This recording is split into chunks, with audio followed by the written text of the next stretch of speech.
نیوەی مانگی 11 تێپەڕی کەچی هێشتا موچەی مانگی نۆ هیچ شوێنەوارێکی نییە. ئەم دۆخەنا لەبارە لە کاتێکدا هیچ لایەنێکی دەسەڵات خۆی بە خاوەنی ناکات و خەمی چارەسەرکردنی نییە. موچەخۆرانیش لە بێئومێدیدا دەژین. چاودێرێکی سیاسی ڕەخنە دەگرێت و دەڵێت نابێت مافی خەڵک بکرێ بە قوربانی هەڵبژاردن و حیزبەکان تەنها بیریان لای کورسی بووە نەوەک مافی خەڵک و ئەم بێباکیەش پاسا هەڵ ناگرێت. ڕاستی خەمساردیەکی زۆرە بینین لەلایەن هەرێمی کوردستانەوە وەفد ناڕوا شت ناڕوا مەسەلەی هەڵبژاردنە خۆ حکوومەت نابێت لە کارکەوت بێت هەڵمەتی هەڵبژاردنە یا سەرقاڵبوونی بەرپرسە حیزبی و ئیدارەکانە بە بانگەشەی هەڵبژاردنەوە نابێت کاریگەری لە مافی تاکی هاوڵاتی بکە.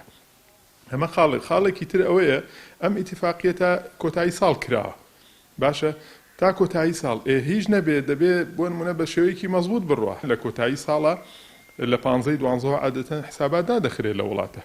بۆیە بەڕاستی ئەم دەسەڵاتی هەرێمی کوردستان بە تایبەتیشەوە هەڵبژاردن تاو بۆ بە تایبەتیش کە سەدان و هەزاران وعدیان داوەتەوە بە خەڵک مەفروزە بە شێوەیەکی جدیتر بچن بە دەمداوەکانی خەڵکەوە.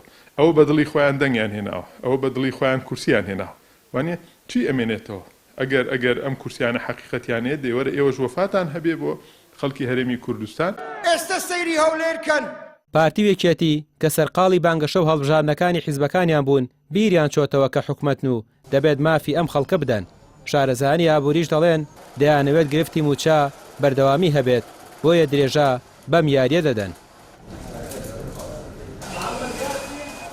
گەر بێباک نەبایە و بێ خەمسار نەبووایە دەبوا پێش هەڵبژاردنەکان موچەی مانجی نۆی بدا بە بەلانی کەمەوە بەڵام حکومەتێکی بێباک خەمسارد لە ئاس بژێوی دانیشتوان چونچی دانیشتوان ئەو هەڵبژاردننی زیاتر مەبەسە نەک موچە و قوتی خەڵک چونچی ئەگەر موچە و قوتی خەڵکی مەبەست بواە و بیویست بابیدا هەر لە داهاتە ناخۆیەکان دەیتوانی موچەیان بۆ پێک بێنێ لێرەوە دەیڵێم دوو موچە دەفەوتێ ئەو ساڵ دوو موچە لە خەتەردایە ئەگەر سێ موچە نەبێت دوو موچە لە خەتەردایە چونچی ئەگەر لە مانجی 11 کۆتایی 11 مانجی نۆ بدا لە کۆتایی 12ش مانجی دەدەدا یعنی مانجی 11 و 12 هیچ ئاسارێکی لە ڕێگانیە و شارەزایان هۆشداری دەدەن کە ئەگەر بە زووی ئەم قەیرانە چارەسەر نەکرێت و ڕێکەوتنەکان وەکو خۆیان جێبەجێ نەکرێن دووموچەی ئەم ساڵ لە مەترسیدایە و دەفەوتێت چونکە تەنها 45 ڕۆژی دیکە حیساباتی ساڵانە کۆتایی دێت و هیچ شتێک نامێنێتەوە جگەلەوەی